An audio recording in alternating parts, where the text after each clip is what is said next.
Hello and welcome to episode 60 of the Talk Nintendo podcast. I am one of your hosts, Casey Gibson, and joining me this fine evening, as always, the one, the only, Mr. Perry. Oh hey, Casey, how's the weather out there? Not too bad. It was really cold the last couple of days, and now it's just decent. Yeah, it was like 40 to 50 degrees today, and everything's wet because it's like everything is like melting. Yeah, I don't know what it was there, but it's just melting. So everything's just like it's like the world is crying. The imaginary snow is melting all up. Yeah, it was like I said, it dipped into the low 30s on Friday and Saturday. Then it got a little warmer, and yeah, today I think it's probably like low 40s right now, which it's like, come on, how are you gonna tease me with that beautiful 30 brisk, cool air? I know, but I want to go outside and I want to feel that brisk, you know? You mean like at PAX? Yes. Now, see, last Friday I left work and it was just like negative 20 wind chill. That's what it felt like. And I got in my car and I was driving home and my shoe had a hole in it, and I stepped in a puddle, and my sock was just soaked inside of my shoe, and the steering wheel was super cold, and my hands just hurt. I was just in pain, and I was just like, you know what? I don't know if I like this cold thing as much as I thought. Boo! Are you trading? I know. What, are you gonna move to Florida? No, well, not Florida, maybe Texas. But anyway, hey, we got a good show up today. We do. Yeah, lots of games to talk about.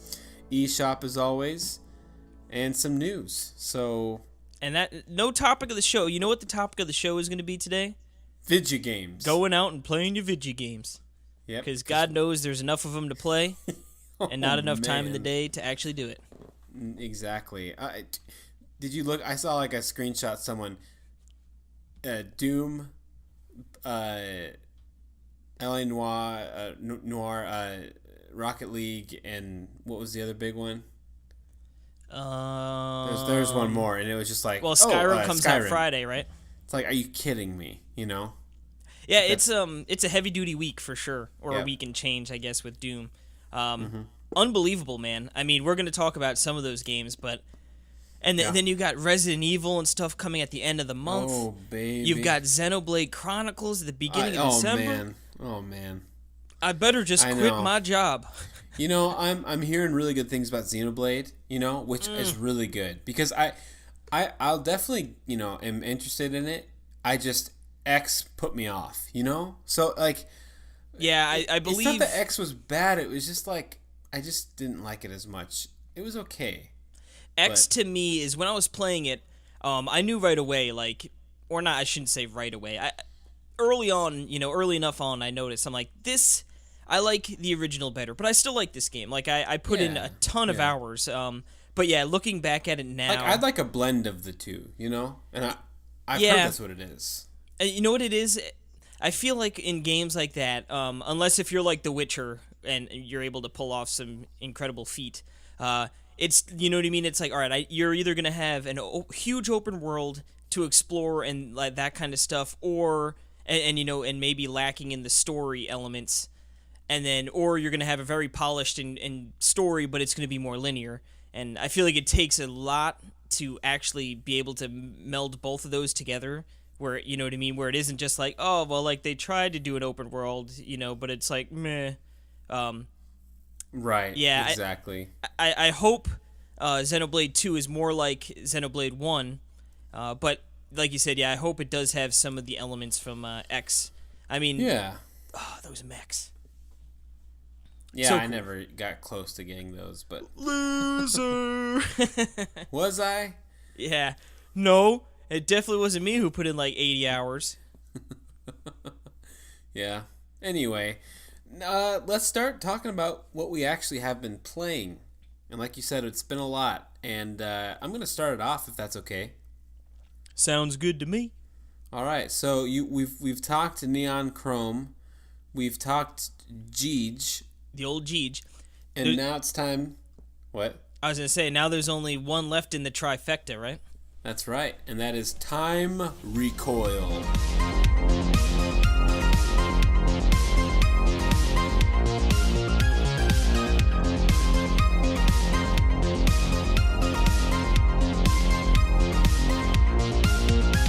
Now, is this in the same engine as the other two? Like, literally sort of just doing what Judge did to Neon Chrome? So, I've never played, I still haven't really seen any Judge gameplay for the most part, but it's exactly the same as Neon Chrome. So, okay, yeah, so it seems like it's probably sure. pretty similar. I know it's the same engine. I just don't know. I feel like when I saw Judge that it looked a little different, like definitely the same engine but just a little different. But this game has a lot of the same assets used in it even. But yeah, so the thing is, I love this idea because here's the thing, game makers make these engines for one game. you know, and it's like this thing that's crafted. It's like, if Super Mario Odyssey, like, what a shame to just not use that engine ever again. It's kind of like it's to put in all that work, for one title. I totally get what you're saying. Yeah, I mean, it's like Ocarina of Time and Majora's Mask. Yep.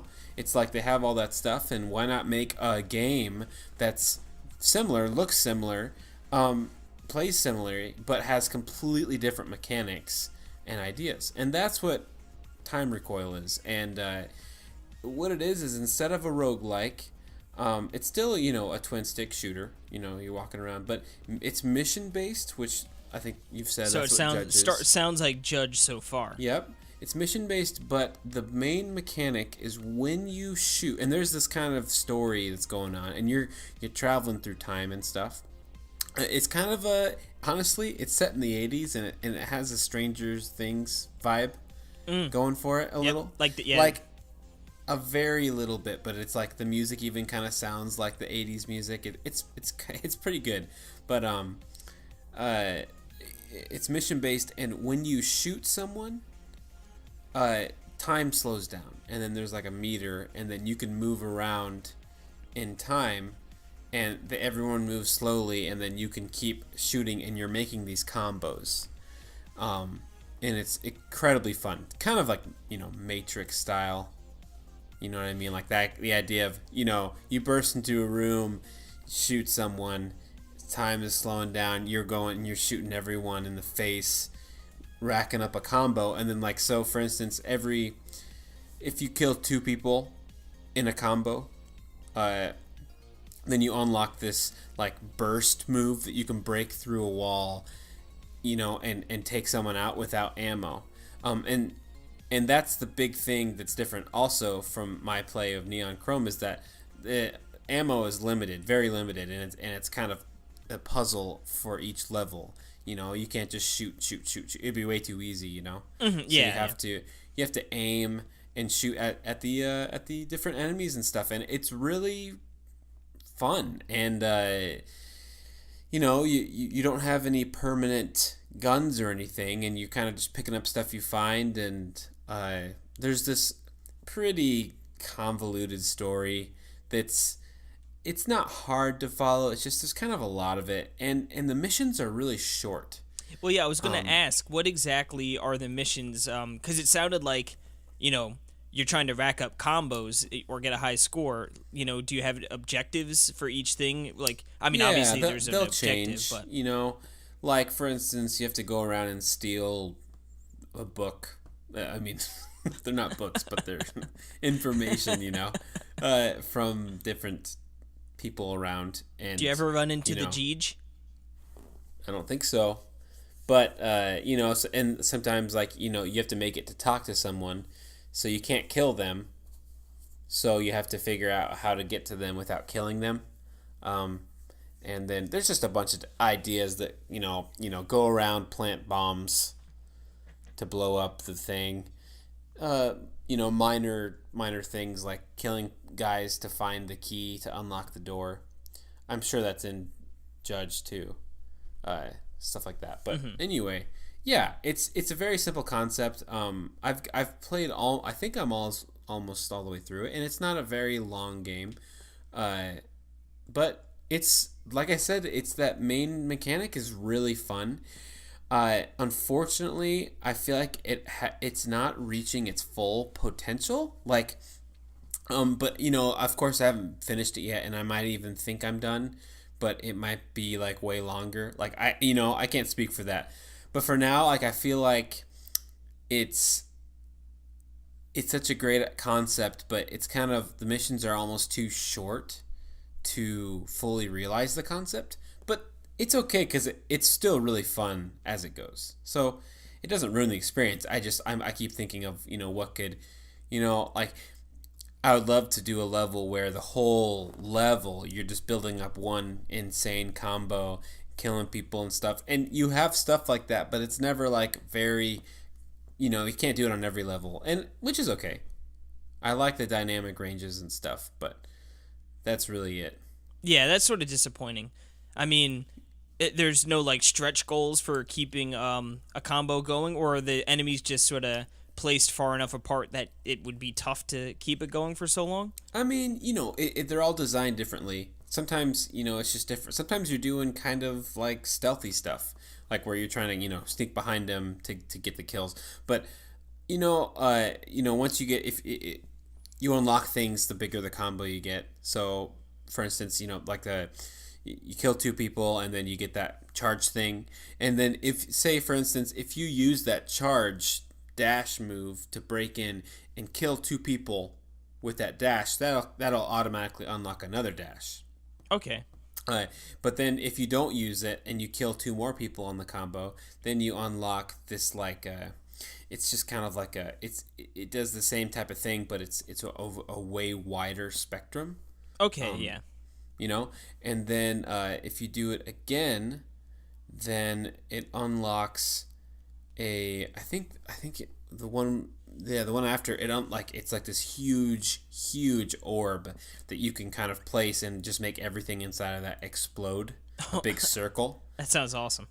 And then if you do 8, I might be missing one, but I think if you do 8 in a row, it actually stops time, and then you can go around and shoot people and stuff. And like one of the missions is really cool where I would beat the level and it's really hard to get through it, and I'd finally figure out, and at the very end you press a button to open a door, and I could never make it to the door in time. It would shut, I could never. I was like, okay, maybe I'll have to go get a dash, so kill two guys, run and grab it, and then try to dash through, but it wouldn't work. And I just figured out kind of organically, you have to do the time stop, and then you have to build up a big combo while you're doing the level before, and then use it at the end. Okay, yeah, that's interesting. I like that. Yeah, totally, and I love that, and that's where that short, level kind of works in its favor, and like I said, there could be tons of that ahead of me, and I don't know. It kind of feels like the story's wrapping up, but like I said, this game is it's kind of wonky and funny, where it could just it could keep going and change and stuff. So but no matter what, I really enjoyed the experience. So Time Recoil, really cool. Seems like out of the 3, I picked the least. I know, that's a shame because it looks really cool. Yeah. Like, when I saw screenshots, it looked cool.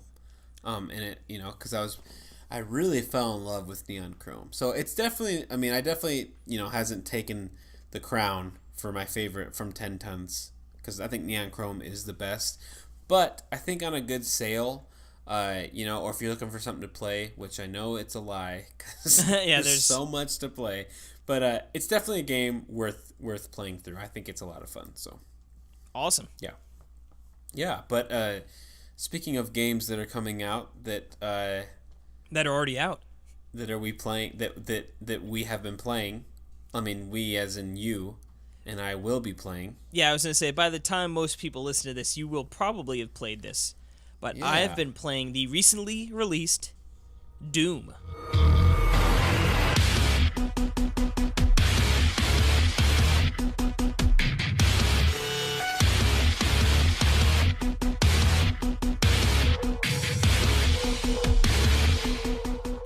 Oh. Yeah, now this is whoo-wee. Okay, so I originally was super interested when Doom first was shown off and first coming out. Came out last year, 2016, for PS4 and all that other jazz. And it was one of those ones I was like, man, I really want this game. But I was like, it's coming out Yeah. on PS4. You know what? I can hold off because I know in a short period of time it's going to be very cheap. Right. Never ever buy non-Nintendo games. Yeah, You day know. one, unless if you really, really, really want to play it. Yeah, But I think yeah. Like even like for instance, I like to say this. I bought a PS4 just for Arkham whatever it's called. I forgot the what game that I don't thing- even remember now. I forgot what it was called. Arkham Knight. And I didn't even buy it brand new because I'm like I know this game's going to be $20 or $30 in like a month. I'm And not it a was, sucker. and, but anyway, yeah, I get you. And Doom looked so cool. Like I was waiting for it to come out on I wanted a demo for Xbox One and it came out and I played through that. But yeah, I don't know if you played through the demo on PS4, did you? No, I ended up just waiting, and I bought it for $20, and I played a little bit, but I think Oh yeah, I remember that. That wasn't too long ago. yeah, Yeah. who knows? I might even have talked about it. Yeah, did you talk about it? I think you did. Maybe I forget, but I think you did. yeah, there's a good That's chance. weird.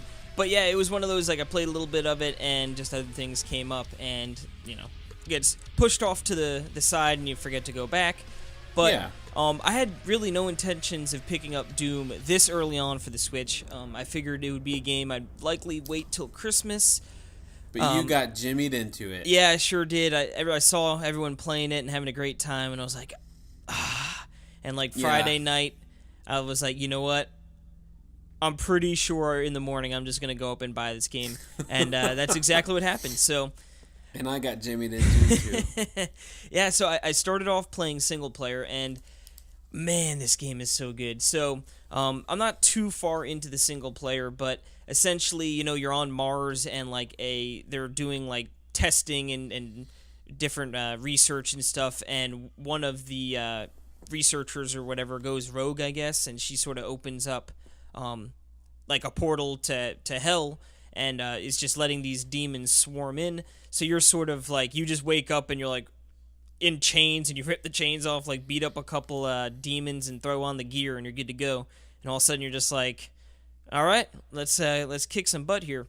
Now what's cool is you start out with I think you start out with just a pistol, and you get a shotgun soon after, and then you just continue to get more weapons, and I'm definitely gonna get more. There's a little if you hold down the right bumper, it brings up a little wheel, and you can see there's a bunch of different weapons to choose from.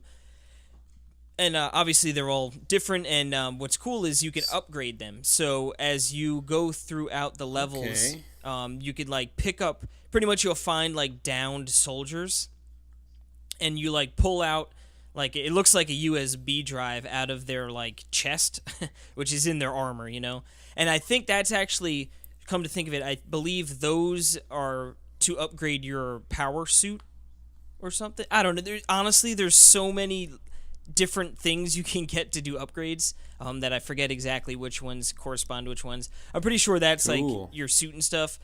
You'll find drones, and you can it gives you two options. I really like the machine gun, so it's the one option was oh, you can add a scope onto it, and then the other option was oh man, I don't even remember what the other option was. It wasn't nearly as cool. But for the shotgun, you can do it where the secondary option will shoot a little grenade, explosive. And then the other one is you hold it, and then you can unleash 3 shotgun shots consecutively. which is really nice for when you got a bunch of demons up in your business. Well, yeah. But what's cool is this is like harkens back to the old school first person shooters. There's no reloading. It's just your stock of ammo, and so and you can upgrade that as you go. So like my shotgun has like 40 bullets, you know what I mean, and my machine gun has 150. But when you run out of that, you need to find either more ammo on the ground, or what's cool is you get this chainsaw, and when you chainsaw a demon in half, which is just as fun as it sounds, they explode with ammo pretty much. So like there's only Well, that's a known fact. yeah, duh. So pretty much the chainsaw is very limited use. Like you need to find gas, and like that's more rare. But essentially, like you save the chainsaw, you pretty much just run up to someone and cut them, and they'll die, and they'll explode with ammo. And then what's cool is now these things called glory kills. Do you know about these at all? I mean, I played through the demo probably a year ago, and I vaguely remember it. All right, so essentially, when you're attacking enemies, like if you're up close and personal with a shotgun, like they're probably just gonna die. You know what I mean? If you hit them, unless they're a stronger enemy, it takes them more. But if you're a little far away and you hit them with a shotgun, you'll stun them, and all the guns are able to stun people, and they'll start to sort of glow. It's very obviously, they make it apparent when they're stunned. And what you could do is you could run up to them and you pretty much, like in other games where when you get close in melee, like in Call of Duty, like, you stab them and they die. But what's cool about glory kills is they're gruesome. So it's like you're like punching skulls open, you're like ripping their arms off and stuff. And when you do these glory kills, they give off extra health. So it's sort of like a nice chain of I need ammo, I could chainsaw him down, pick up ammo. I need some health, I'm going to make sure to get some glory kills. Chainsaw him down. Yeah. So it's just really like rewarding and like promotes super fast combat. So yeah, I mean it really, you're right, and I think that's kind of the whole thing. I mean, I've played Titanfall as well, and I think that they're kind of similar in that vein where it's super fast gameplay, and for a first-person shooter, and then set within that, like you said, that Mars/Hell world where everything is like crazy red. It's almost, it's like Virtual Boy, except for there should have been a Doom on Virtual Boy. Yeah, it would have been like best graphics ever. How'd they get it in full color? Seriously. Yeah, I know. It actually, wouldn't that be cool? Like, who wouldn't play that? I can imagine it right now. I can totally see the Doom in just the red, because that's what this game is. But there's a few more colors, but yeah, no, no. It's crazy, It's just, I remember playing through kind of like with my eyes like wide open, Yeah. Have you ever caught yourself like that? Yeah, like no. While you're playing a game. You're just like, whoa. Now I want to ask you. So, handheld versus docked. Okay, so I have been playing mostly in docked, as I do when I'm at home. I pretty much always play docked. But I did play today. Oh, excuse me. I did play today at my car on my lunch break, and there was a little bit of a glare, but don't you guys worry. I had a nice blanket in the car. Oh man. So I threw the blanket over my head and the other half over the steering wheel, and I made like a little tent in my car to play some Doom. I really hope people walked by and saw you. I was like, you know what? There might be, but I was like, I don't care, man. It's like I can't be playing with this massive glare. So yeah, I don't want to play in the break room. That's embarrassing. I'm gonna play with a blanket over my head in my car in the parking lot. See, well, I'm glad someone agrees with me. That's so good, dude. I mean, I can't really tell the difference. It looks, I mean, good. What's cool is, I think, is when a game like Doom, obviously it's crazy. It looks beautiful, and when you look at the Switch version compared to some other versions, sure, there is like a step back in the fidelity, but kind of.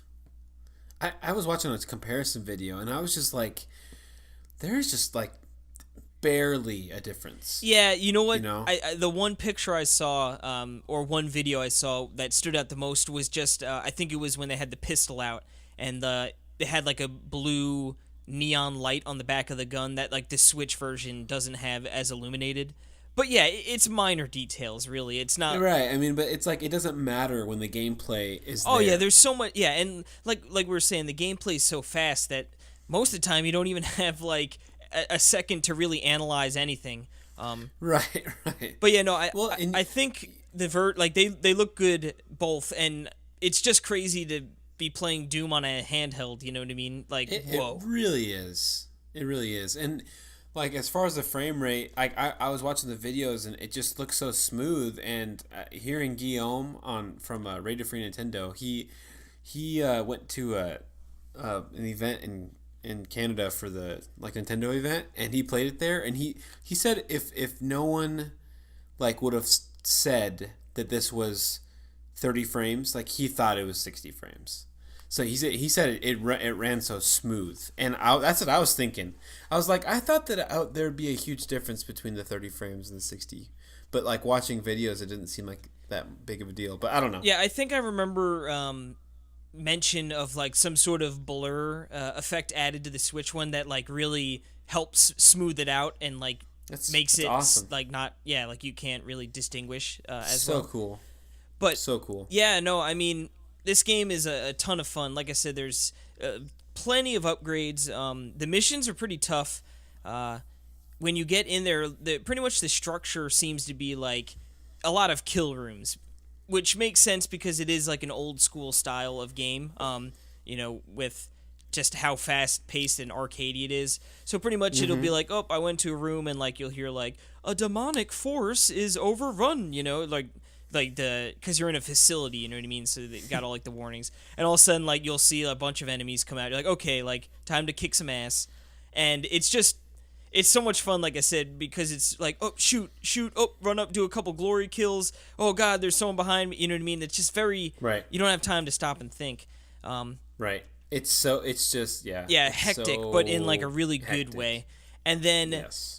something I didn't actually ever try with the PS4 version because I didn't have PSN, like I wasn't paying for the online service. And with PS4, I always let it lapse because like I always play a game for like a week or two and then I'm out, you know what I mean? So I never want to spend like the $40, even though it's not a lot for the online for a year. It's like I'm never going to use this. So online multiplayer with the Switch was the first experience for me with Doom, and it's a lot of fun. Again, you can customize like your character. You unlock different colors and skins and suits and all that jazz. But the actual play is pretty fun. When you first start up, you could pick like a beginner's lobby. So up to level 10, you can play in like the beginner zone. So it's essentially, everyone's starting out, which is nice. And once you're over level 10, you can't join it. So it is nice to sort of acclimate yourself with the online game modes. Mm-hmm. And then you can choose from like a free-for-all and a like not team deathmatch, like a team set. And like when you go in there, there's just random game mode. So they do have team deathmatch, which is obviously just fighting against the other team to get to a certain amount of points. But they have pretty much they have like splat zones. They have different names for it. They have tower control, which is sort of cool. It's like just a zone moving along a grid, and you just gotta get in there and hold it as much as you can.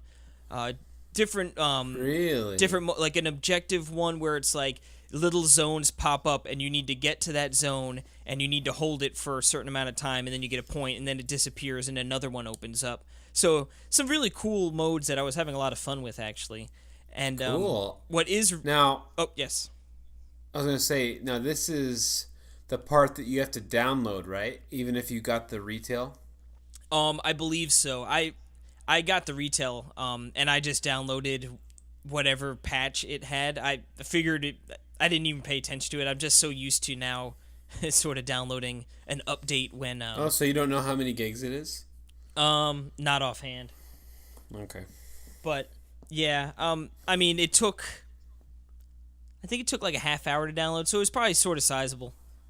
Mm-hmm. But Okay. one last thing I want to touch on. Well, two last things. The one is you can actually become a demon in online multiplayer.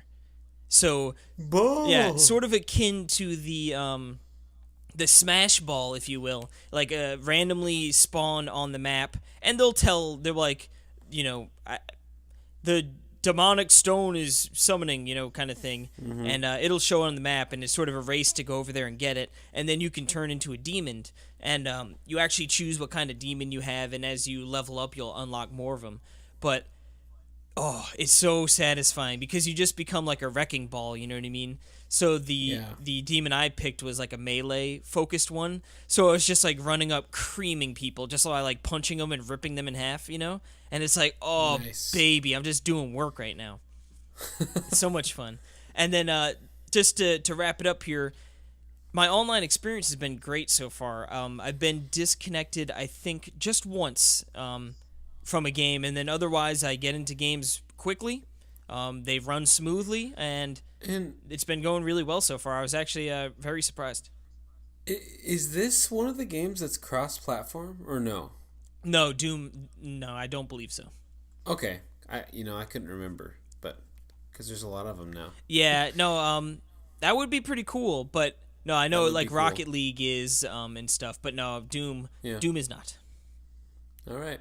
Well, cool. Well, we'll definitely have more videos, probably some YouTube videos about Doom coming up in the next couple weeks, and I'll definitely talk about it next week because I haven't got it yet.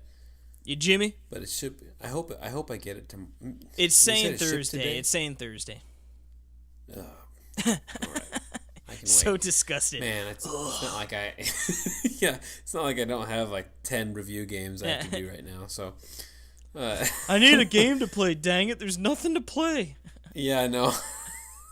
Our Anyway, eShop speaking- Roundup has something to say about that, but we'll get into that in a little bit. Speaking of games that I've reviewed, Ittle Dew 2 Plus.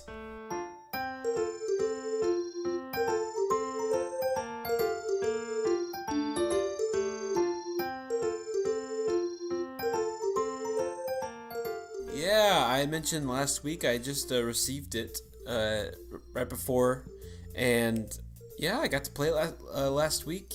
And do you know anything about Ittle Dew? I don't know much, very little. So why don't you give me the pitch? Okay, it's basically a Zelda light, a top-down Zelda light, where the focus is more on puzzle solving, like block puzzles in dungeons, rather than the action. Okay. And I mean there definitely is a ton of action, but it's just not where the focus is. And there's nothing really in between the dungeons. It's just kind of like go to a dungeon and then go throughout the world and overcome the face the beast to try to get to the next dungeon and then face that dungeon. But yeah, so I mean, but the other thing that this game has going for it is the humor. I mean, it's a very funny game, and I think legitimately funny. I mean, depending on who you are, that you might find certain things funny more than others. But I like, for instance, and this will be kind of it's not really a spoiler, not really, but if you guys don't want this game spoiled, I guess. But like the first dungeon that and the cool thing is you can face the first 7 dungeons in any order you want. Oh, see, I like when the game does that. Yeah, so it's very, it really is more like the original Zelda than like Link to the Past, I guess. Mm-hmm. In fact, that's a way better comparison to this game. But it has really, really cool kind of cel-shady, polygonal, cartoony look to it. Kind of like Wind Waker, but not. But obviously the main character Ittle, it looks just like Link, and it's supposed to be the whole concept is it's not Zelda but Ittle Dew. That's the whole idea. Sure do. So yep, Ittle Dew. Now I forgot I just went off on a tangent. What was I talking about? Ittle Dew. Uh, oh, right. Um, yeah, so the first dungeon that they have, and there is an order, and cool thing is when you finish the game, you can see the order that you played them in, or like as you're playing, you can see, like it'll tell you. And the first dungeon is actually like it's like a pillow like dungeon where in it, they make jokes about how it's the tutorial dungeon and there's like these guys walking around and they have like you don't get too near me or I'll hit you with my foam stick, like, and it's supposed to be super easy and in super, just teaching you how the game works and stuff. And you just walk up to people and there's just tons of NPCs around that you'll just find in just random places, and they'll say hilarious things. In fact, I should bring up some just ideas. I did post it on the review, some of the things, because and some of them I would just laugh get legitimate like, LOLs. Yeah, which I think is pretty good. But for instance, he's like this. And it's funny is like the enemy that they use, like that kind of changes depending on where you are. Like the main, kind of like the Goomba, kind of, but also like could be a boss. But they call him a Jenny. So a Jenny, not a Jimmy, but a Jenny. You guys were so close. Can you imagine? Exactly. Like for instance, you're going through, and you're talking to this guy in this house. Like you find a house, you walk in, and it's just this funny little character, or like this little blob character, and he has 4 beds in his house, and he says, "I got so rich off my art, I got a house with 4 beds, but I can't sleep in them all at the same time. Is this life, I ask you? Is this the irony of success?" That's so funny. Yeah, it's a good problem to have. Totally. And I mean, I'm definitely not gonna spoil one of my favorite parts of the game, but they have really fun ideas with dungeons, really funny ideas, and I just think they're great. And you like it in the lava section. There's like these like turnips people, and they're just like lounging like on the beach next to the lava. And this guy says, nothing quite like a hot soak after a long, productive day's worth of tax fraud. and then there's another guy like above him, and he's faced the other direction, and you go talk to him, and he goes, "I don't know how my Speedo ended up over there." And you look across the lake, and his Speedo's just on the other side on the beach. It's so it's really funny. I mean, the game, it really is. I think it's very charming, and the aesthetics are very charming. And but it's not Zelda. It really, it's not going to be your, there's nothing serious about it, which is fun. I like it. Yeah, there's nothing wrong with a light-hearted adventure, Yeah, especially with the graphical, the art direction they went with. It sort of lends itself to that, sort of cheery, happy-go-lucky sort of thing. Yeah, what I love about it is when the characters talk, they have their portraits up there as they're talking, and those portraits really match what they look like. Like, it's kind of like they try to make it look 2D, but in a 3D polygonal game.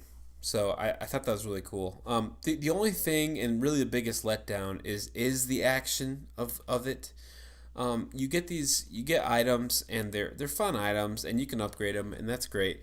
But it's kind of like the way the enemy is placed and everything, in the way that the enemies attack. It's the kind of game where you could be going through it, and you move very quickly, and you could face an enemy or come into a room of enemies, and they could kill you in 5 seconds, depending on if you kind of get off your game in a second. And it's just kind of weird, because then you start right back like you start like very very soon right after. Like that's not the problem, but like it'll be in a dungeon, so it's like when you I don't know about you, but like when I played like Zelda game, I don't die a lot besides Breath of the Wild. Yeah, I mean, that is the like one. at the beginning of that game, but like like in Link to the Past, you didn't die all the time. Mm-hmm. And, you know what I mean? Like maybe when you're facing dungeons, die one or two times, but this is like you could die like 20 times in a thing, and you have to run through the dungeon like again to get to where you were. Now the thing is when I say that might push people a lot off, but it's really fast paced, and the dungeons aren't gigantic, and they have shortcuts and stuff, but it's still like I don't know, like it's still like it feels like it's kind of lazy design where um like sometimes you feel lucky when you kill things because of just like they span like a random direction, and I don't know. It's hard to explain, but it didn't feel like Nintendo quality, like you'd expect, like obviously, right? But the cool thing is that the puzzle designs are really good. And in this 2+ game, like because it's 2+. Yeah, the that's what you definitive do. version. Yeah, and the cool thing is it adds I think 4 or 5 new dungeons. I think it's 5 new Really? dungeons. That how many And dungeons were in the original? 8. Wow, they added that many? Yeah, and the cool thing, no, but and this is the cool part about it, is that these dungeons are like amazing, and they focus on one of the items you get, and they use that to like the full extent that you could use to get through these dungeons, and it doesn't, you can once you have the item unlocked in the main world, then you can go to the dream world, which is where these dungeons are, and play through it. And like for instance, like one of the levels will be you only have your magic wand, and that's it. So you don't have any other things. It'll take away all your other Items, weapons for that dungeon, and you'll have to go through it, and then you learn all these cool different things you didn't really understand you could do with it. So it really takes it to the full, like where I said in Time Recoil, how it feels like it doesn't go to the full extent of what it could do. It really does that in Ittle Dew 2 Plus. Do they have those dungeons. Do they have a story conceit on why you can't use the other items, or is it more just like, oh no, this is a challenge no. thing, it just works like this? Oh no, it's like this is a dream. It breaks the fourth wall so much. Yeah. Okay, so like, it's to continue to go on with that sort of lightheartedness. Yo, totally, yeah. I mean, the game opens up with them crash landing on an island, but they're in a pond. Yeah. And so they don't take anything too serious. Oh yeah, and they're like, oh, this is gonna be the fire dungeon. Like they say that kind of stuff. I can't wait till I get to the fire dungeon, stuff like that. So that's it. Perfect. Yeah, it's a very charming little game, and I liked it. For $30, it's a pretty hard sell, I think, for like a digital. I think for a physical release, which it is I think it's totally worth it. You know what I mean? And I don't know why I completely think of that as a separate thing, but I think it works. And like for instance, I can let my friend borrow it, so that's cool. Or the resale. You still value got and my everything. address, right? You send it right on over. Yep. Yeah. It's really good. So, check out my review if you want to know more. Look at the pictures, check out the things and everything. But yeah, that's Ittle Dew 2 Plus from Nicholas, which they've been putting out some fun little things. They're putting everything physical, which I like. Yeah, I wonder how they pick their games. Which games to publish. They got a big dartboard, and they're just like, all right, spin it, and then Yeah, throw the dart I mean, at like it. it's interesting, because like I look at games that, like I think that I don't know if this is necessarily the game I would pick for a physical release. I know it's kind of like a Zelda-like game, but it's kind of an interesting game when I don't know, like I'm sure there's another game I can think of, like maybe Kingdom or something like that might be cool physical. I don't know. I guess I don't know.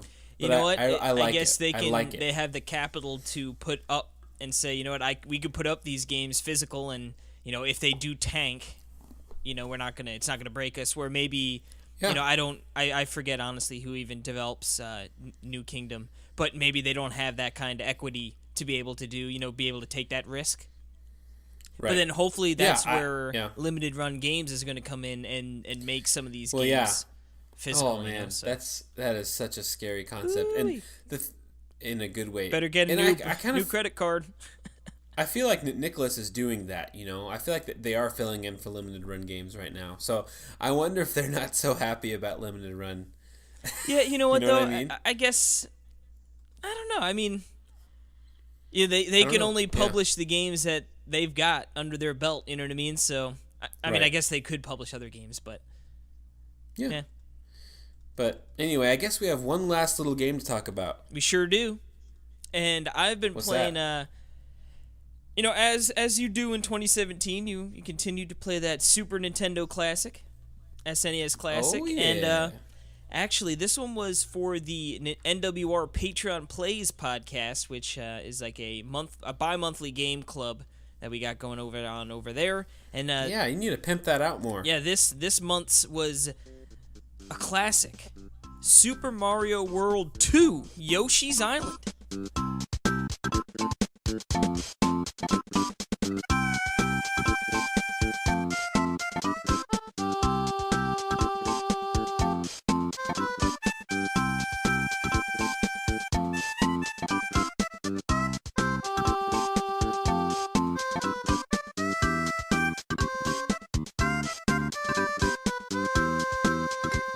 Super Mario World 2. Yeah. I don't know if you can call it that. I know, that's what I'm saying. It's always so funny when you realize that's the name, Yeah.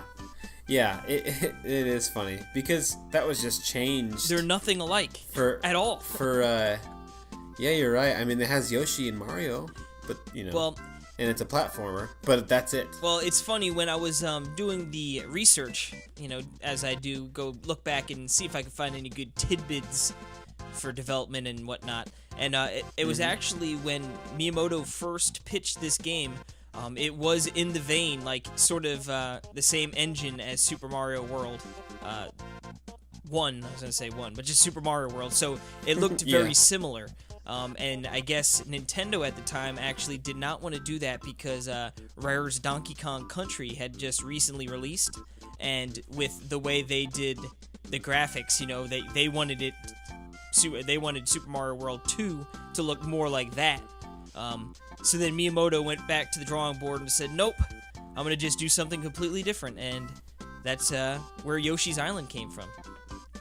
So Yeah, and man, I'm so happy for that. Yeah. Because it's one of the most amazing looking games ever. yeah, I love the art style. They went and I think it sort of set the table for what Yoshi as a series would be moving forward as like that sort of experimental, always sort of like art crafty feel to it. Especially now, like the most recent Woolly World, I should say. Dang old Willy World. Jimmy World. That's funny. But yeah, no, I mean, for starters, I mean, you've played this game through and through, I'm sure, plenty of times, right?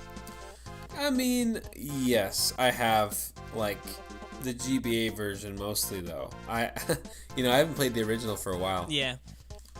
I mean, I know it's basically the same, but there are some differences. Yeah, no, I think the It's so good. SNES is the definitive version. I think with some of the audio stuff might have changed a little bit. But yeah, essentially they're, pretty much the same experience.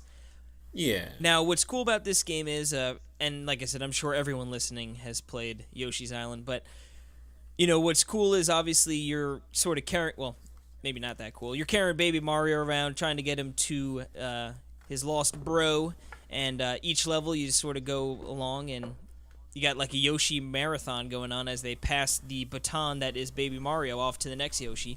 And I think my favorite part of the gameplay in this game is the entire egg mechanic and how, you can swallow your enemies, make them into eggs, and then you can fire off those eggs. And it wasn't just, you can either fire up, down, left, or right, you have pretty much full control of where he shoots the egg, and it's fun to see how they play with that. Early on, you know, not too difficult, but as you continue to progress, they have you banking eggs off the walls on certain angles. They have you shooting and skipping eggs over the water to get, secrets.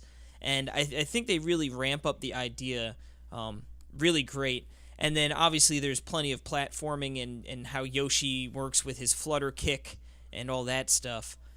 I think the combination of the two really proves to be, a timeless gameplay. And, I think that's sort of seen in the Yoshi games afterwards. They sort of tried to replicate that. I mean, outside of Yoshi's story for N64, which was pretty different, obviously with New Island and all those games, they pretty much try to stick to that formula that this game, set forth. Yeah, and to think that we're gonna get a new one on Switch in probably the next 5 months. I know it's bonkers. I actually, having talked about that too, I went and watched the video from E3 again, and it doesn't really give us too much.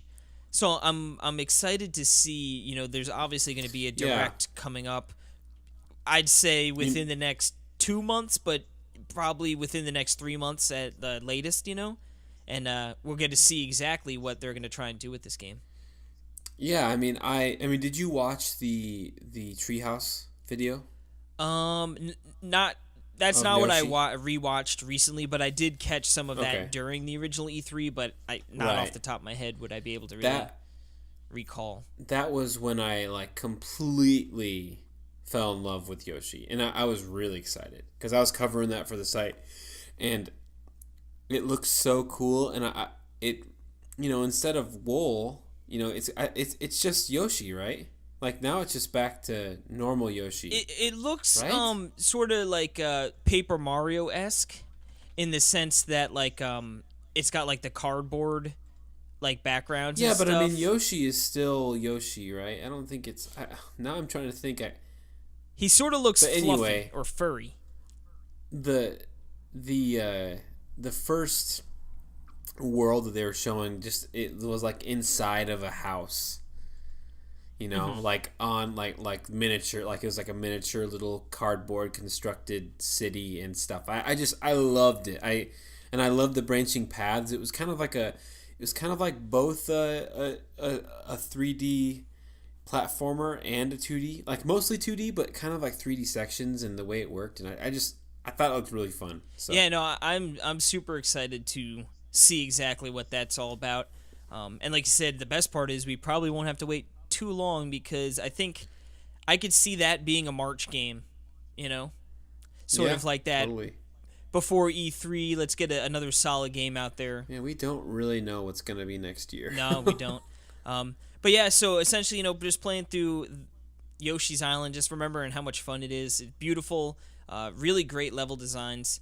Obviously there's tons of secrets to catch or collect, I should say, with the flowers and the coins, and then you've got the hidden keys and the little mini games with the bandit and all that stuff. And yeah, just a beautiful game.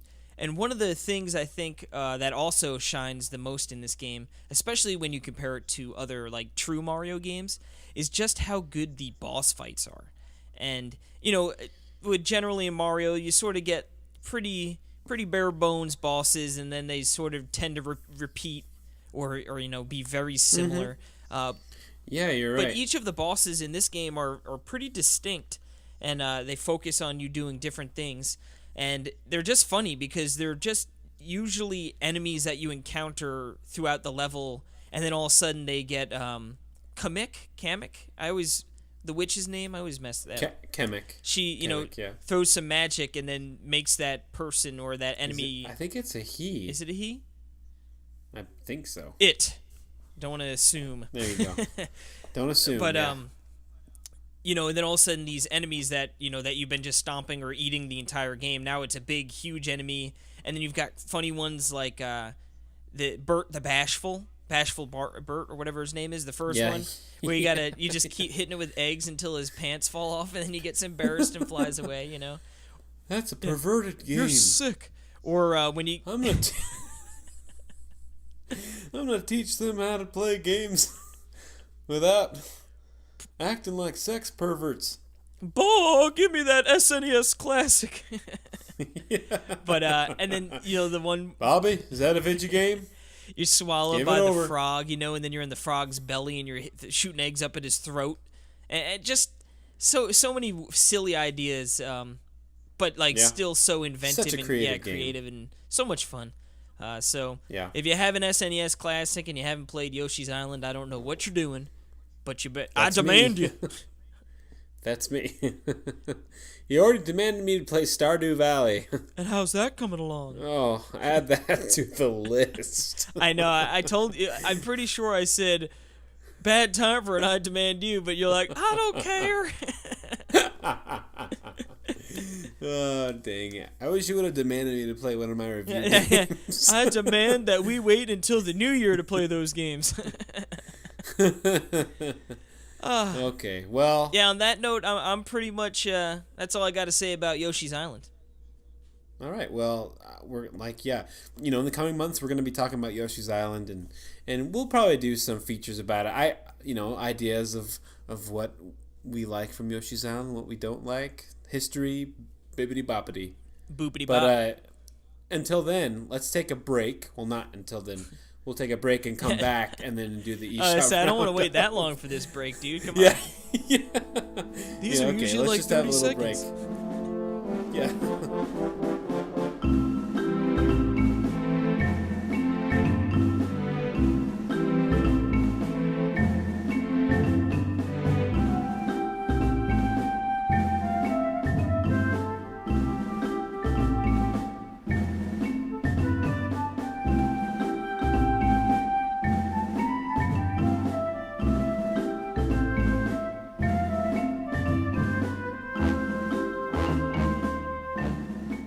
Alrighty, and we are back, and it is time, once again, for a Switch exclusive. The eShop Roundup. Yeehaw. Yeah. eShop Roundup. And we're going to start it off with a game called Putty Squad. Now, didn't we have something like Putty Pals or something? Yeah, Putty Pals looked pretty cute, actually. It did, yeah. And this game looks pretty cute, too. Yeah, It's, it has a very bubbly feel to it. Yeah, very... I really like, I'm looking at one of the screenshots, and it's like this wizard, and Yeah. he's just shooting bullets from both of his hands, but he looks so fabulous doing it. Like, don't mess with me. Pew! Yeah, he does, you're right. This game kind of, it kind of reminds me of, like, Earthworm Jim, kind of. Yeah, a plasticky feel almost to it. The Yeah, graphics, yeah. Yeah. Anyway, it's a timeless Oh, Putty is back. It's a timeless classic, makes the Nintendo Switch. So, over 100 levels, platformer. Sounds kind of fun. I love a good platformer. You know that. Good old $14.99 for over 100 levels. And it doesn't sound too bad as long as they're not super short. Yep. But next up, what do we got? Oh, from our friends 10 Tons. Yep, we've got Spellspire for $9.99. Now, this is a thrilling mashup of a word game and action role-playing game. Pick letters from a grid to spell words and shoot them from your wand as spells. The longer the word, the bigger the blast. Oh, that's cool. Sounds like an interesting little... I love that okay, so have you seen the one where the guy's wearing a turban with like a rupee on it and he's spelling turban? No, he's is that... facing off again. It looks like Oh, I see it, yep. It kind of looks like Street Pass Quest, which I know you haven't played, but What's the Street Pass? I cannot believe you went through the 3DS life cycle without playing one of the best games on it. Oh, that's such a shame. But yeah, it looks like the RPG from there, and you spell words out. It looks fun. That's a great idea. That's a game I feel like Caitlin might like. She likes word games, you know? Yeah, I love Scrabble. Like, if they come up with if Ubisoft comes out with Scrabble, I'm buying it. and you're buying it, and we're gonna play Scrabble. I'll hold you to it. All right. But Casey, It wouldn't be a week, would it? no, and I'm actually kind of excited about this week. It actually looks pretty sweet. Like they always look pretty sweet. Hoop.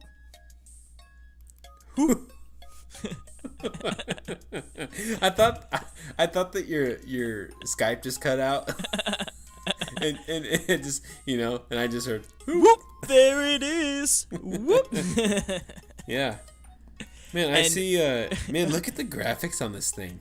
This is Neo Geo Street Hoop, and it is not a shoot 'em up, but it is a shoot kind of game. You gotta shoot the ball. Yeah, and I'm loving the slam dunks and just like the entire rim, like and even the Keep going. supporting bar is like. keep going. What There's do you the mean? one where the guy is just like flying. Oh yeah, Like 3 stories high with like. with replica, like it looks like ice versions of himself behind him because he's presumably moving so fast. I guess. Yes, it looks so good. This looks like NBA Jam. Become like, the best street basketball team in the world. Oh man, Get I your wish, dunk on. Man, I wish that like this. From this Day was to like an East. online game. Data Yeah. East released this back in 1994. Pretty cool. Interesting. Anyway, $7.99. You know the drill. Neo Geo, baby. But next up, we have Koi DX from our friends at Circle. And I remember this game was released for the Wii U. I remember that, and now they're porting it over for the Jimmy price. For the old Jimmy Jam price of $5 even. Yeah, and this is where you are. Man, I feel like we might have already talked about this on like a previous eShop roundup, but it's a tranquil and mesmerizing experience as you go on a journey through the lens of a lone koi fish separated from its owner, and is the last hope for purifying waters polluted by mankind. It Sounds sounds kind of sad. I was gonna say it sounds depressing, but then when you look at the pictures of Very pretty gameplay, you're like, wow, it's so beautiful and vibrant. Yeah. Now, Well- this next game we have here, Mario the Witch. Now, are you pulling my leg? I'm assuming so, right? No, Maria the Witch? Oh my goodness. That's hilarious. I didn't realize it said that. And I think Mario the Witch would be the best game ever. Well, at first I'm like... no, it's Maria the Witch. Okay, yeah. I typed in the eShop or Nintendo website, and I was like, what? Who would have enough cojones to name their game Mario the Witch and then release it on Nintendo Switch? You know what I mean? Dude, that's such a good idea. Why don't we... that's such a funny idea for a name. Mario the Witch. But no, this is Mario the Witch. Yes, now this is an action platformer. Help Maria to bring it back to the owner. Help Maria to bring it back to the owners. Yeah, it Oh, looks okay. more like a... That's such a weird way to open up. So, sorry. It goes, Zaki and Mia stole all the mail and spread it all over the worlds. Wow, this is weird. Weirdly written. Help it Maria looks- to bring it back to the owner. She's an amateur, and she still needs a lot of practice to master her broom. It will not be easy! Exclamation point, but with a lowercase b. Lowercase she has b. to do what she has to do. Oh, man. So this is... yeah. They need someone to proofread this description here. I like when it's describing the items in the bottom, and it says the hourglass! Exclamation point. You can go back in time and retry without losing items or restarting from checkpoints. The magnet attracts far items. That's a bullet point. The compass locates the items. I just love that the only one with the exclamation point is the hourglass. Well, You I can mean, go back in time. It is pretty exciting. That clocks in at That's- $4.99 for those who are interested. Now, how about this one? The chest avoids you to lose caught items. What the heck does that mean? I don't think anyone proofread this one. I think Google Translate proofread this one. I like it though. That's Mario the Witch, $4.99. Yeah, just like nobody proofread our show notes. Yeah. Google did actually. Probably it probably changed it. No, Those you mean sons of Mario. guns. But next up we have Talomir from Teon, and this is $6.99. Teon is the developer, and this game is an interesting looking. It's a multiplayer game. It's Yeah, up to 4 players. It's a 2D action roguelite platformer. Okay, I get it. Infinite It's number kinda of randomly scary looking. generated rooms. Yeah, it's sort of, yeah, it looks like it's got some skulls and a very I don't want to say demonic, but like medieval Yeah. feel to it. No, it looks pretty cool. Interesting. Looks pretty cool. Yeah. That could be fun if you have a couple people to play Yeah. with. Yeah, $6.99. It looks kind of all over the place with its aesthetic design and interface, but yeah. Check it out. Beggars can't Next be up, choosers, they say. we have Justin Nation's favorite game Rock and of the roll. week. Rock and Racing Off-Road DX. Ooh-wee. $7.99. And now, this kind of reminds me of like those old like racing games like from Super Nintendo, like where they're on a like on a flat plane, like a what I'm talking about? Have you ever seen like those racing games? It's not like behind them, but it's like Yeah, it almost sort of looks called? like RC racing from Mario Odyssey. Thank you. Yes. Or yes. There you go. Which I still haven't played once. Yeah, so you're pretty much like you've got a whole aerial view of the entire racetrack, and so yeah, when you're going around corners, you gotta do it from up top, not from behind. Yeah, as they say. I was facetiously saying that it was Justin's favorite game, but he didn't like it. Then you can check out he reviewed it for NWR, so check that out. $7.99 and bullet point. Loads of rock and roll music, if that's your thing. Oh, you know it is. Next now, up this here, next game. This is a game. It's funny. I always wanted this game at some point, and now I just couldn't care less because there's so many other games. But I definitely want to get it. Oh, I don't think I will. But we are talking about Octodad Dadliest Catch for $14.99. I'm sure everyone's heard of this game before at some point. I just it's a game about destruction, deception, and fatherhood. It's loving father, caring husband, secret octopus. So this game is just I've always thought this is really funny because he has to keep it a secret from his human family that he is an octopus. But it's so painfully obvious that he's an octopus. Like, he has children that are humans. And the idea of this game is you just have to walk around. Kind of reminding me, honestly, of Snake Pass. You know how it's kind of like, it's just a challenge to move around, and that's what the game is. You know what I mean? Yeah, same vein, sense. but I think it's ramped up to like a bajillion and 10. Yeah, because... but you can play with 4 people, and each person controls a limb. Like I said, I think they knew what... They're like, this game is so wacky, let's just roll with it. Well, and I think I've heard about the development, and I think it was like a project with students or something like that where it started. It's something like that. I don't take that for fact, but yeah. Quote him, people. Really, quote Perry really... Burkham. What? I said quote him. Yeah, don't quote me.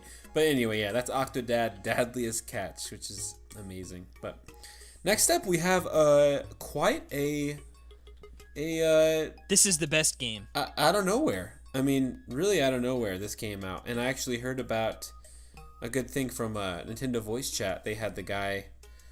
Well, let's just talk about what it is first. It's Hulu. Woo! Loo. Yeah. Now, I gotta say, out of all streaming services, I hate Hulu. Yeah, Hulu. We watch it. Their selection sucks, and they don't have all the the commercials. Awful. You know what the good thing for Hulu is, for like the TV shows that are airing now that we can't catch when they're live. Hulu, like Brooklyn Nine-Nine is on there, which is a really good show. You ever see The Good Place? No. Very interesting, weird show we just started watching. Recommended. it's on there too. So yeah, we've got a couple of shows, but pretty much for Hulu, it's like we know what we're gonna watch when we open up Hulu. Where like Netflix and Amazon, it's like, well, let's see what else like we got going on there. No, I hear you, and I just hate how there's commercials when you pay for it. Yeah. I think that's stupid, even though they have a higher tier. But anyway, the guy, these are made by Factor 5. That's awesome, actually. Which is, people from Factor. I don't know if it's the people from, that they they should did go the back Wii to U making ones games. Too. And yeah, I know. And he was just on a Nintendo voice chat, and they were talking about it, and it was cool. But anywho, yeah, that was cool. I hope Netflix is to follow, because I will use Netflix for sure, because it's on the nice big juicy Switch screen. You know what I mean? I love it. When I'm at work, I can do it. So anyway, next up, Snipper Clips Plus. No. Snipper Clips Cut It Out Plus. No, I'm just Cut It Out together. It's so weird. I don't get their because even if you look it up on, I think that's only. It's weird. It never says that on the eShop, but then it says it. Well, I'm looking on the Nintendo say site. plus. They have the plus. See, but on the actual eShop, there's no plus, so it's really, really weird. But anyway, this is the DLC, and I believe it's $9.99. And funny thing is, you can actually buy the game and the DLC bundled together for $29.98. So you don't actually pay more. It's the same amount if you bought the game before. I really need to buy that DLC. Yeah, yep. I just downloaded it. I'm reviewing it for the site. So you'll hear me talk about it next week for sure. So let's just leave it at that. Next up, we've got Cat Quest for $12.99. Now, this is I really like how this game looks. I mean, first and foremost, our little cat hero is adorable. But even the environments, I really like the style of art they're in. Very colorful, sort of cool. And leap into a grand adventure in pursuit of the evil Darkoth, and your catnapped sister. So, this game looks so much like Punkapu, the art direction. I wonder if that's the same art, if that's the same developer. Publisher P-Cube. Yeah, Developer The Gentle Bros. I'm not sure. I know Lemonade has been playing this game, and I believe I saw his very early impressions is that he was enjoying it. I need to follow up on that. Yeah, this would be a game I'd definitely be interested in. It's an open world RPG. I don't know how open it is, but and how much it relies on RPG elements and stuff. But no, this would be a game if there weren't 14 million other games to play that I'd really like to check out. It might be on one of those lullabies if there is ever one again. That's never happening again. I'm sorry. Probably not. That was the days of the Wii U, and those days are over. Because there's 18 and 19 games if you count Hulu coming out this week. Crazy. It's just and like most of them are like really good. Like this next game, which is Doom. Freaking Doom. Doom, baby. For $59.99, we talked all about it, but check it out. I love I love even the screenshot for that. I mean, just the cover art is so good. Oh yeah, I forget what they call that monster, but very cool. Yeah. Next up though, we've got Ben 10 for $29.99. Now, this is a weird fighting game. Yeah. I don't know. It just looks like a beat 'em up. That's what. Yeah. The levels do. Yeah, it's weird though. But I'm looking at the screenshots, and then it's like it has. Oh, I guess that other one's not like. Yeah, I was looking at the different health bars, and I thought it was 2 health bars. But it's actually one looks like it's like a boost. It's a boss thing. And then on the top, there's little challenges like reach a combo of 21 or knock out 5 enemies as 4 arms, which is a character from the. So pretty cool. Interesting little looks nice. Beat 'em up game. If you like Ben 10, which I've never even seen Ben 10 once because I'm an adult. Yeah, I don't even even know what that is. So yeah, it's a cartoon, I think. I think it is, but anyway. Sounds good enough to me. And you know what sounds good enough to me? What's Ittle that? Dew 2+. Ooh-wee. Yep, I talked about it before. $29.99. Cute game, funny game. I don't know how my Speedo ended up over there. Amen. Now, next up after that, we've got Batman the Telltale series for $39.99, and that includes all the episodes. I don't know, for those who are unfamiliar, Telltale is episodic, so this gets you the entire Batman story. See, yeah, I love that because, like, I don't want to buy a game and then keep buying like packs. I would so much rather just buy, like, it's kind of like Netflix versus Hulu, right? I'd rather just have them release it all at the same time, and, and then I can just buy it and then pay, you know what I mean? But I guess if you were really into it and like you were super excited about playing it, and it's if they interesting.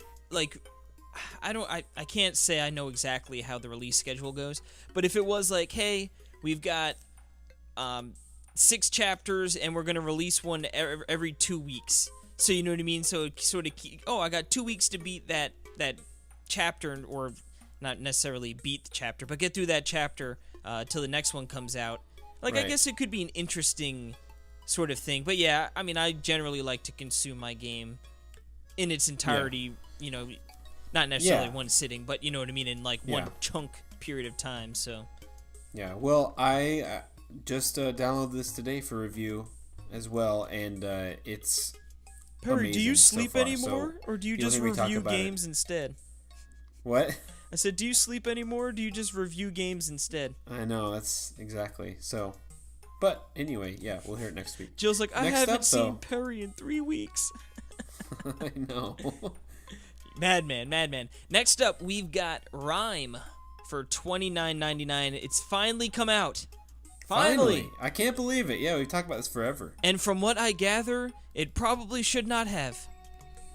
I don't know. I don't know. People, some of the reaction I've been reading on Reddit were like, people like, I don't usually like to make a big fuss about things, but like, I guess it's really bad, especially it's a open world game, right? Or pretty open, and I guess they said like when transitioning from certain areas to the next area, it's like really bad. Like someone was like, they might as well have just cut it up into boxes and put up a load screen.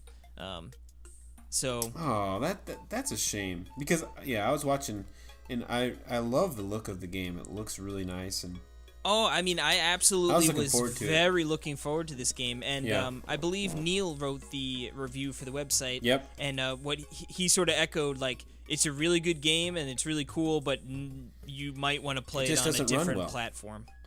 Yeah, but no, I don't want to play. I don't have time to play anything on a different platform. Well, me either. Yeah, so that just means, unfortunately, unless if they patch it heavily and fix it up, because for those who don't know, this game came out on other platforms months ago, and the plan was to have the Switch version.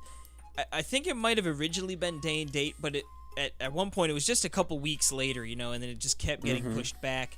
And now it's not really running well, so they must have just had an absolute nightmare. Well, man, wasn't that Tantalus that did it? Which is really surprising, because they did such a good job on Twilight Princess. You know what? Maybe it could just be how the code was originally written. You know what I mean? Well, to the point where it's just like, totally, nothing we can do. Yeah, it's a shame, but it really is. It really is. Yeah, but also it's kind of not a shame because I have so many things to play. One less game. Yeah. I love how, like, literally we are in the days of we have too many games. Can you stop? It's a good problem. Yeah. It really is a good problem. Like I said, I just need one more day in the week. Just add an 8th day that, like, literally no obligations, but just play Switch games. There you go. Just a catch-up day. Like this next game, Lego Marvel Superheroes 2. Which is, everyone knows what it is, and it has Guardians of the Galaxy things on it. Woo! All right, and then next up, a game that everyone else knows, L.A. Noire from Rockstar Games. Rockstar, woo! Yeah, and this isn't Red Dead Redemption or man, that'd GTA. Be cool. Hopefully, man. See, I'm sort of curious to see how this game's going to do. Me too. With Doom and Skyrim and all these other games coming out, I feel like this Yeah. is going to be the one that's sort of going to get left behind, and I hope that's not necessarily the case because I would love to see it do well, and then all of a sudden Rockstar just be like, well, man, we need to find a way to get our other games here. So Yeah, I would love to pick this up physically. Christmas game, man.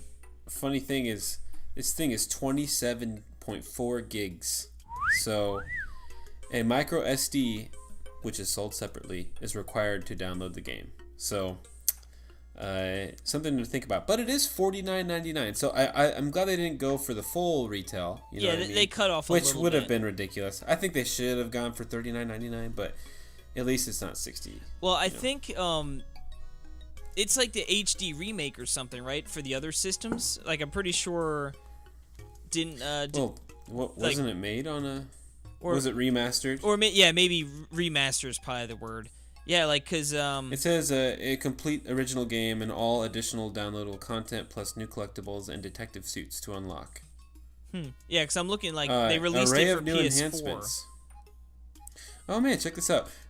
New enhancements specifically for Switch, including a Joy-Con mode with gyroscopic gesture-based controls, HD rumble, and a new wide and over-the-shoulder camera angles. Man, that's cool. All right, so they put a little love and care Plus into this. contextual touchscreen controls for portable detective work. Man, that's really cool. That really Put got me another just game in interested. Perry's pile. Yeah. Seriously. You know what game you probably won't really need an SD card for? What's that? That's Rocket League. Yeah, how much? How? I think it was like How- 5 gigs. Yeah, something like that. Which Man, I look mean, at that. which isn't terrible. That's not too bad. Man, you can already buy. Man, I forgot you can buy DLC, like tons of DLC. You can buy 3 packs. No, how many items are there? Oh my sweet goodness! There's like 20 DLC packs you can buy. Oh well, yeah. I mean, they sell cars. Like I was looking at the Yeah. list. You could just buy a car straight up for That $1.99. is crazy. That is crazy, and people buy them. Oh yeah. I mean, I don't think I'll. I don't think ever I want will. to. But you know what? Who knows? Maybe I get into it and there's like a really cool looking car, and you go, you know what? Unless for they come out with a $1.99 Virtual Boy car, I will buy a Virtual Boy car. I'm just gonna say it. Yeah, but this is 4.8 gigs. Now this is number of see. This is what I was wondering. Is this local? I haven't got a chance to dive into it. Can I play this locally with my friends? On one system with 4 people? Because it says number of players 1 through 4, number of players online 1 through 8, and number of players local wireless 1 through 8. So I'm assuming that number of players 1 through 4, that means you can play, you know. Yeah, I'm not sure. To be honest Which with you, what would be amazing you'll have to test as it a out with multiplayer Aaron. game. I will, yeah, with especially on a projector, you know, like on a big screen. Man, that'd be fun. Mr. Fancy Anyway. Schmancy over there. It costs $300 from Craigslist. Ooh, Mr. Got Rocks, huh? But yeah, be sure to check out. Well, actually, no. Let's just end it here. That's the eShop Roundup, and it's time for the YouTube Saloon. Yes, the YouTube Saloon, and we have a few videos to talk about here. Casey did a Doom MIDI play, which is, you know, he's trying to stick with the time. He's keeping up with the Joneses. Yep. Did some online play. Got a little face cam in there. I don't know if you saw that. Nice, yeah. Yeah, I'm trying to decide. Like, I I can't. tried to turn it off, but I ended up just putting my finger over it while I watched. Yeah, I can't tell. Like, if people love, or I shouldn't say love, if people like the face cam or not. I think it sort of dictates what game you're playing, but I'd love anyone out there, if you do watch any of those videos, let me know. I like Perry's face cam, but not Casey's. Yeah, Casey scares my children. That's a legitimate complaint. Now, the next one we have is... Mario Kart. That's right. We did some more Mario Kart, and you're just going to have to check and see which one it was, because I can't remember. Yep. I don't remember, and I haven't edited it yet, so it'll be one of them. Yep, but it's Mario Kart. Mario Kart 8 Deluxe. Actually, Mario Kart 8, the Wii U version. Yep. Yeah. We should do that. We really should. And then we've But got anyway, something a little new. I don't want to say new and exciting, but somewhat new and definitely Yeah. exciting. We Yeah. did one of these Talk Nintendo impression videos for Odyssey when it came out, and we're gonna try and keep it up. I don't know if it's going to be an every single week occurrence. but hopefully, I think we're going to 3 times a month at least. Yeah, I think we're gonna aim for 2, 3, 4. every week, as so long Keeping there it is a loose. game to warrant it. For instance, this Friday, you guys could check out on our YouTube. We'll be doing a Rocket League impressions, and essentially, I think we're gonna try and do it and I'm sure there's gonna be one for Doom coming out as well since you picked that up. But essentially, if we both have a game we've been playing, we're gonna try and do a little impressions video with some gameplay and stuff. So worth checking out. Yeah, and we might even do it to where, even if one of us hasn't played it like themselves, where we can have some gameplay behind us and just talk about it. Kind of like what we've been playing, but with a little more, more visual for YouTube. So, yes, sir. Definitely something cool to check out. Cool. So that's our YouTube stuff. So make sure to check that out, because I know that there's a billion more people that listen to this that don't check out our YouTube stuff. So just saying. You have a lot of faith in that number of listeners, huh? No, I know for 1 billion. A fact. But yeah, let's. I am about to. I'm drinking too much tequila here. He's getting drunk. And you know what happens when you get too drunk? You end up on the news. News Talk with Casey Gibson. And why don't you kick us off, because you have the first story bit right here. Yeah, you got that right. I saw that Nintendo Life was posted this little thing about how you can change the Switch download speed to make it faster on your Switch. And my goodness, if I couldn't have come 1 minute too late. It was ridiculous. So last night I was waiting for the dang Rocket League to, we both were waiting for it to download, and apparently when you play Mario, it stops everything else from downloading. So if you play a game that can connect to online, then it stops the down. I don't know what happened. It was stupid. But yeah, so anyway. No, that's I didn't. Yeah. It took too long, and then this morning I was downloading the Batman game, and I actually had to wait. Like I only got like half of it done at home, and then I rest at work, and it was a little slower at work, and it's just and then right when I was done downloading it to play it on break, I look at this and I see this. It's like, oh my goodness. Dang it. Yeah, it's just, But anyway, good old timing. Real quick, how to do it, if you go into system settings and then go into the internet settings and then choose like the network that you're on, that you use, and then you can change the settings on the network, and all you have to do is change the MTU. It's at 1400 and it can go to 1500, and yeah, it makes it faster. Like in that, I was reading, I think Nintendo Life said that they changed a 90-minute download to a 70-minute download. So, Nothing wrong with that. Save a couple minutes. Yeah, so I thought that's kind of interesting, so I wanted to put that in there. So Good stuff. Good stuff. But because speaking of fixing time wastes. Yep. We've got an update for good old Monopoly on the Switch. Now, if you remember correctly... I love that we're covering this. Yeah, I saw this and I was like, oh, Perry's going to be a happy man. Mm-hmm. Now, when we first started talking about Monopoly, the first thing we're like, man, big money. It's like $40. Crazy. And then we found out it takes like 5 to 10 minutes to just have a game get going. So it's like, oh my goodness. But don't you worry, guys. They're fixing that the time it takes to get into a game with the most recent update. I believe that went live. So if you are interested in Monopoly, you can now get to the game player. If someone bought this game, please write in and tell me about it, because it's on sale for $20. Is it really? At Best Buy on Black Friday, I think. One of those. Maybe not Best Buy. But Yeah, one or of the Walmart or retailers. something. And it's $20, and I might pick it up. For 20, it actually seems like a for a good physical game, release, Yeah, totally. But Now, next up, we've the last couple episodes we've been talking some numbers. We've been talking about how the Switch has been doing very well and the software as well.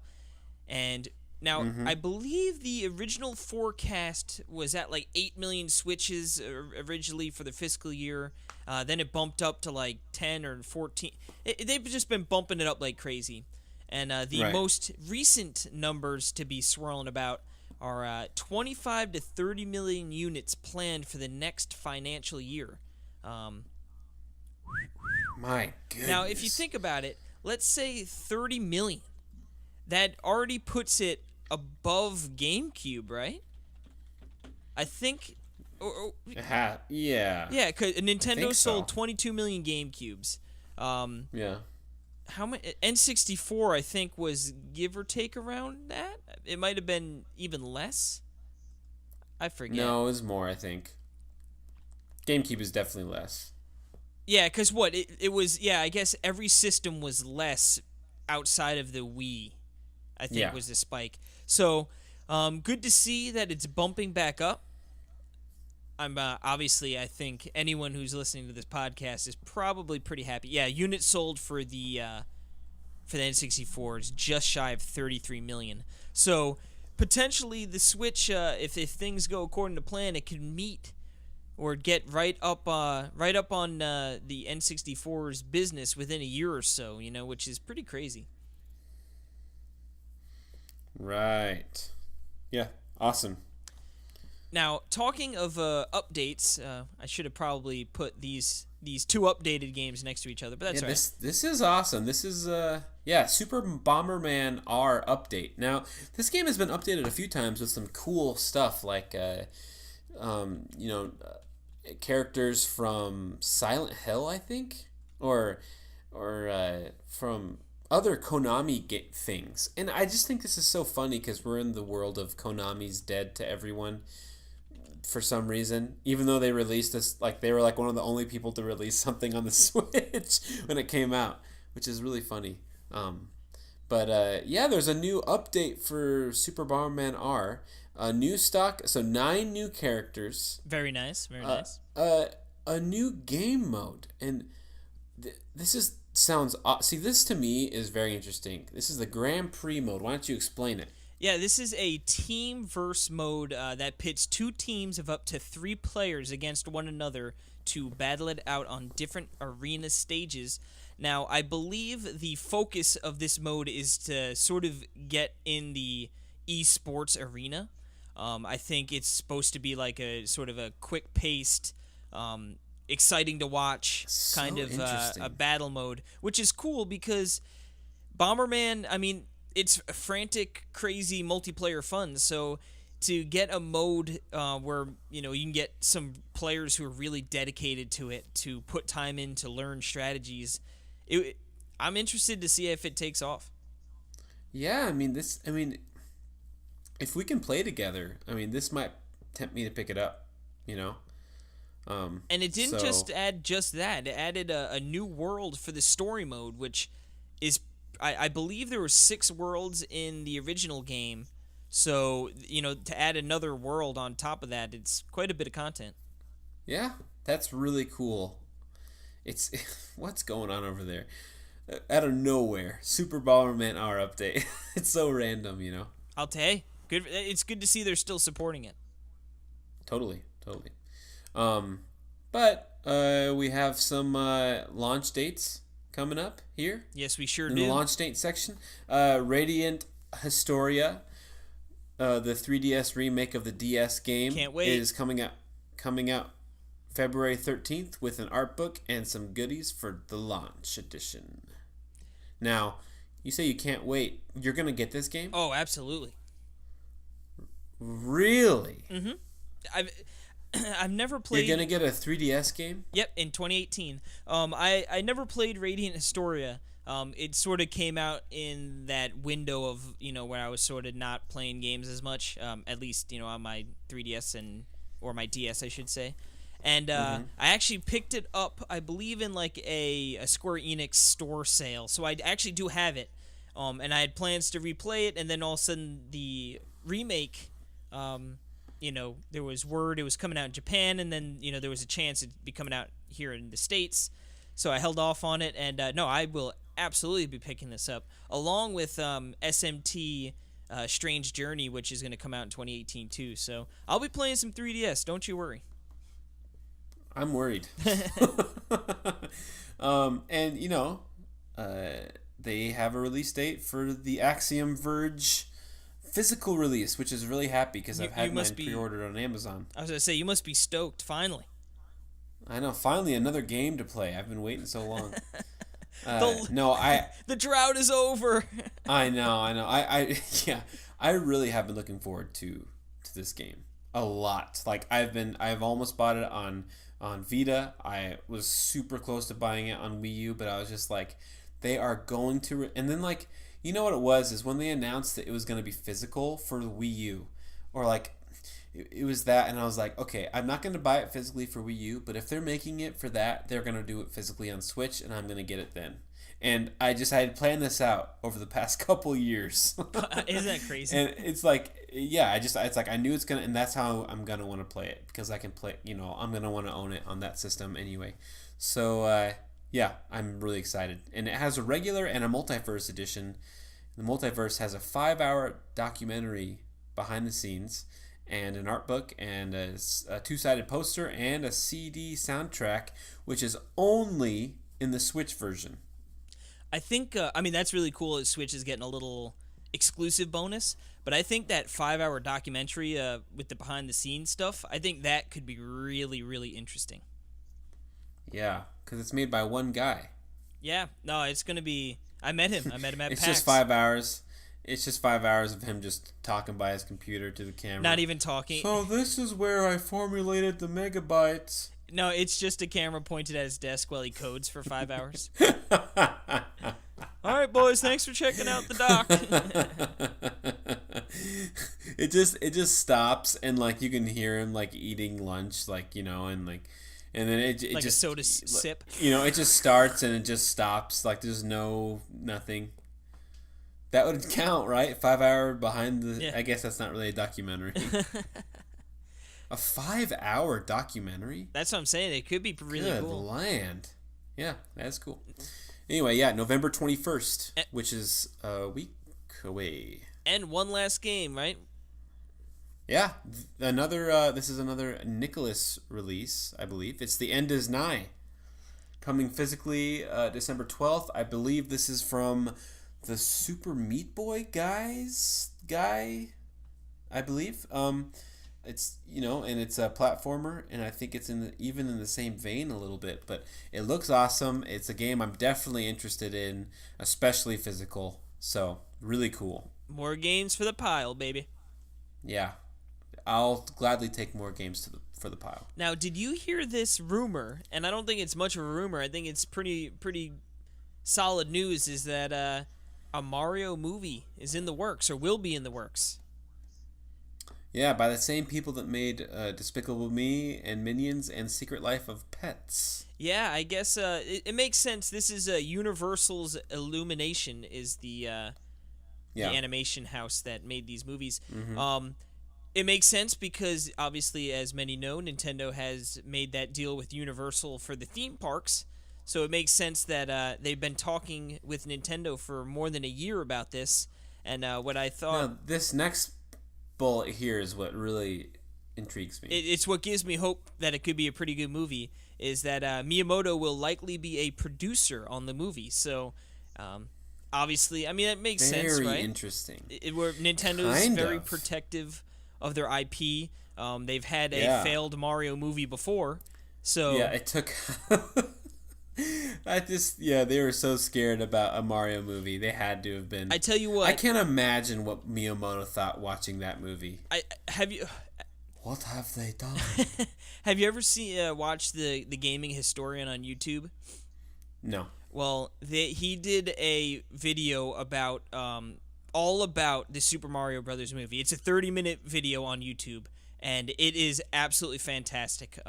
It's sort of I need to watch that. yeah. It I just watched that for the first time like last year, and I love the movie. The documentary is so cool because it goes his video. I don't want to say it's documentary, but it's sort of similar to documentary.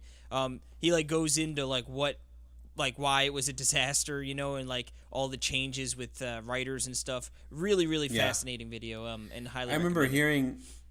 I remember hearing from somewhere, some podcast, something that Bob Hoskins. Yeah, I think that's it. Yeah, Bowser, right?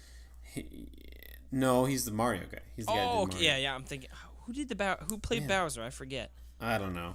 But then the other guy, the Luigi guy, apparently they were like drunk like the whole time. Leguizamo. Yeah, like like I said, apparently the directors were terrible and they hated them kind of thing, and they got to the point where it's just like, forget it. Like you know what I mean? Like if they're gonna keep giving us the runaround on writers and directors, like we're not gonna take it seriously. Then like and I think they were just like I said, this video from the gaming historian goes all into that, so definitely worth a watch.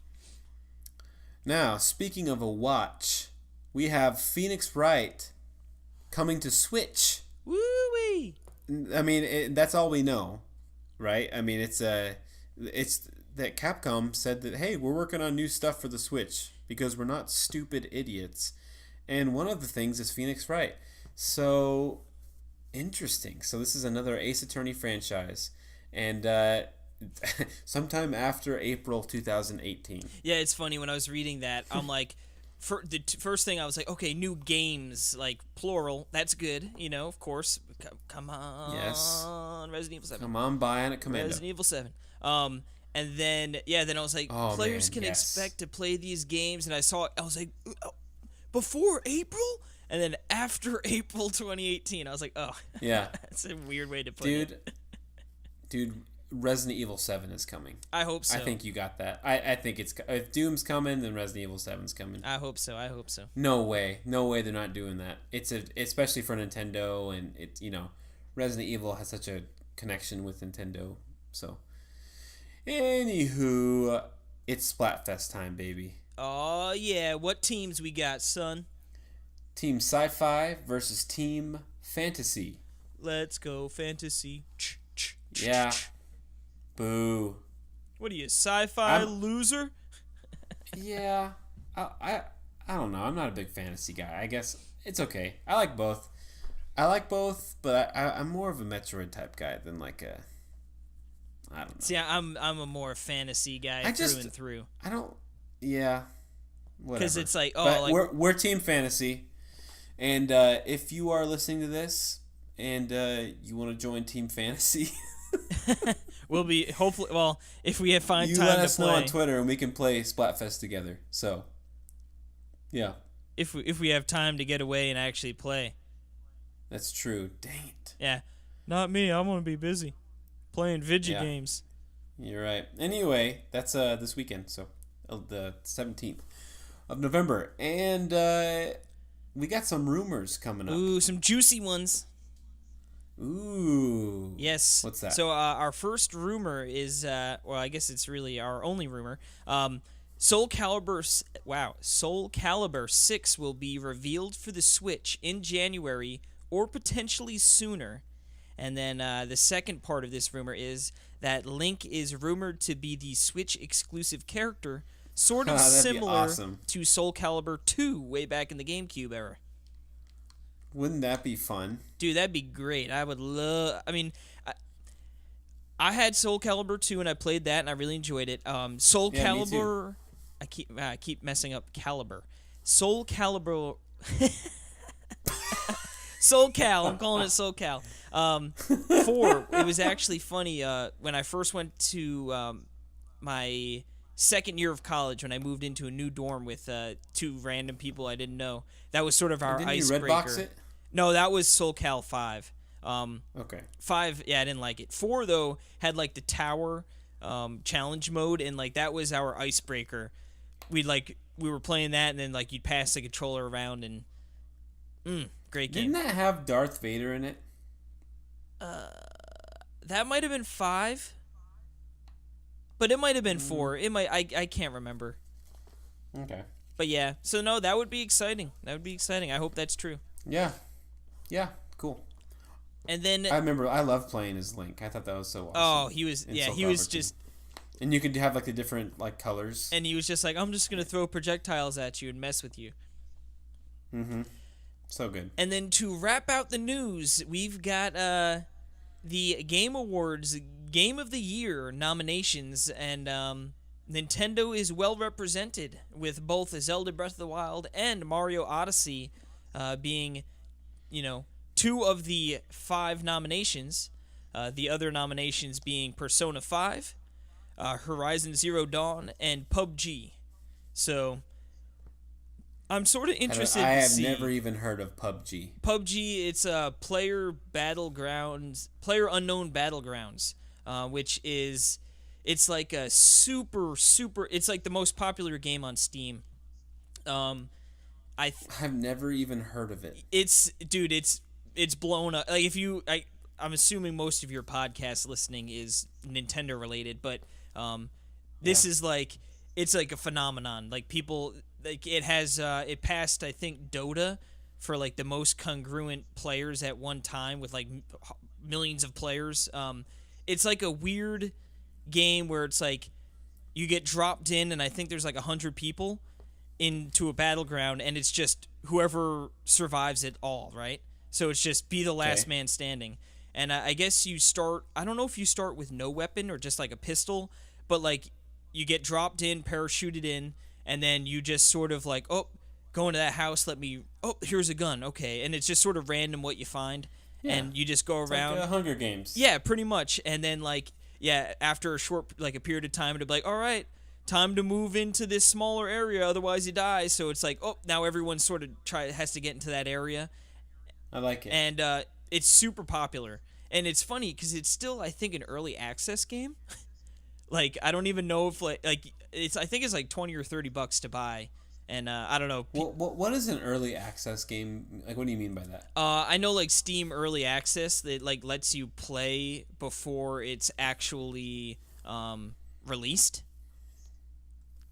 Okay, so it hasn't even been released yet? Yeah, I don't, like, because I know that was some of the talk was, like, will PUBG be, will that be, like, part of the Game of the Year discussion, because is it technically really out, you know what I mean? So, you know what, though, it's like, so many people are playing this game, and, early access game, get instant access to start playing, get involved with the game as it develops. The early access game is not complete and may or may not change further. I think it's one of those like well polished like early access games, like it's, I don't know, people love it, so it might be tough to beat. The only thing I'm thinking with the Game of the Years, like, I'm hoping Nintendo fans don't split their votes too much between Zelda and Mario, that like one of the other ones sort of sneak in. It's Zelda. But yeah, it should be Zelda. It's Zelda. Zelda's gonna win. I hope so. But yeah, that's gonna bring us to the end of the news block and to the end of the show. Whoa! Yes, no topic as the Crazy. show, as we mentioned. We're doing a light one with a busy week of games to play. Kind of a light one. Yeah, it's barely a light one. Still a hearty, if I may say so. Hearty, but it's well under the 2-hour mark. And kind of. as always, you can check us on Twitter at Talk Nintendo Pod. That's Talk Nintendo POD. You can check us out on YouTube at Talk Nintendo. Link in the description. You can follow me on Twitter if you want. I don't really care if you do. You don't have to. The others are more important. But I'm Case_Jets. And Perry, where can they find you? Please follow me at P. Burkham. The P. Burkham Man. I don't care if anyone follows me. Will that make you follow me? Yeah. Please, reverse psychology. Alrighty. No, I really honestly don't care. On that note, we're going to bring it to an end. Thank you for listening, and we will see you next week. You know what they say? Giddy up. Old hat, new shorts. Old Sanders.